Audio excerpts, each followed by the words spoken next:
Bowo bahwa dan detik ini kita gulirkan bahwa api revolusi rakyat kita gulirkan dari Pati.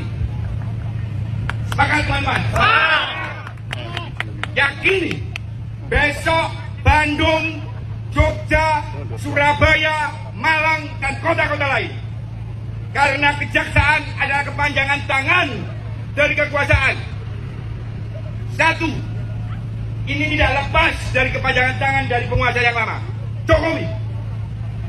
Makanya malam hari ini kami tegaskan bahwa Hari Wibowo adalah kepanjangan tangan dari Jokowi. Dan ini harus diusut tuntas dan diungkap. Sepakat teman-teman? Jadi kita tidak bisa biarkan. Dan ini kita gulirkan. Dan tidak tutup-tutup. Nama saya Wawan Lea. Saya eksponen 80-an. Saya dari Senator Prodem. Dan hari ini sudah sampai ke meja kekuasaan Jakarta sana.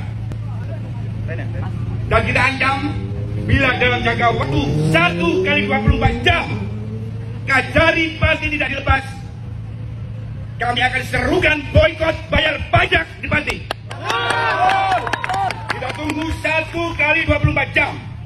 Bila benar-benar mereka buta, mereka tuli tentang suara rakyat, hanya satu: stop bayar pajak dan boikot bayar pajak. Supaya si Lutfi ngerti bahwa ini adalah ulah dari kepanjangan tangan anak buahnya. Mungkin dari saya seperti itu, dan tidak ada lain kata selain rakyat bersatu tak bisa dikalahkan. Hidup rakyat! Hidup rakyat! Terima kasih. Demo besar-besaran di berbagai daerah, tapi di TV nasional tidak berani memberitakan karena takut pemerintah, teman-teman. Media diam, rakyat bersuara. Demo masih berlanjut hari ini, teman-teman. Gimana menurut kalian, teman-teman? Apakah kalian setuju kalau koruptor itu dibasmi, teman-teman? Sejumlah mal di Jakarta terpantau beberapa pekerja kebut pasang pagar tinggi. Ada apa? Tercium aroma revolusi besar-besaran ini. Tercium aroma kerusuhan massal tragedi saat demo besar-besaran pada Agustus nanti. Belakangan ini jagat media sosial lagi diramaikan oleh pemandangan yang tak biasa.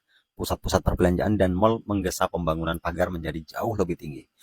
Publik pun berspekulasi, apakah ini bentuk antisipasi menghadapi gelombang demonstrasi besar di bulan Agustus ini? Apakah bayang-bayang kelam aksi 98 akan terulang kembali?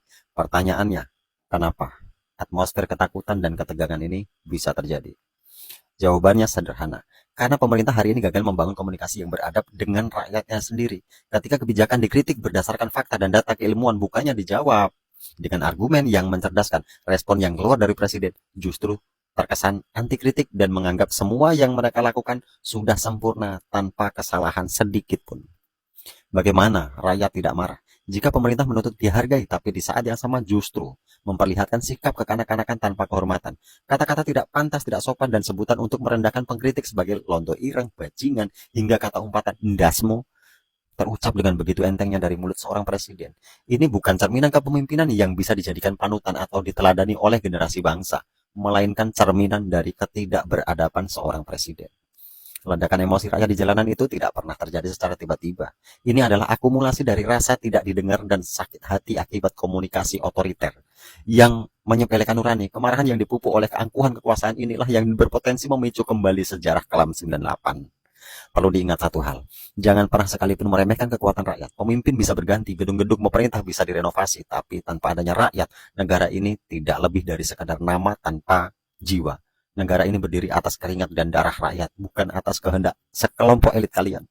Bangsa ini tidak akan pernah maju jika pemerintahnya sibuk membangun pagar tinggi karena takut pada rakyatnya sendiri. Harapan kita sederhana, kembalikan keberadaban dalam bernegara. Pemerintah dan rakyat harusnya duduk bersama dalam sinergi, saling mendengarkan dan saling menghormati. Pemerintah harus paham bahwa kritik adalah obat, bukan racun. Dan rakyat hanya ingin diarahkan oleh pemimpin yang bijaksana, bukan ditantang dengan kesombongan. Tetap jaga kewarasan, jaga kedamaian. Salam perlawanan nalar.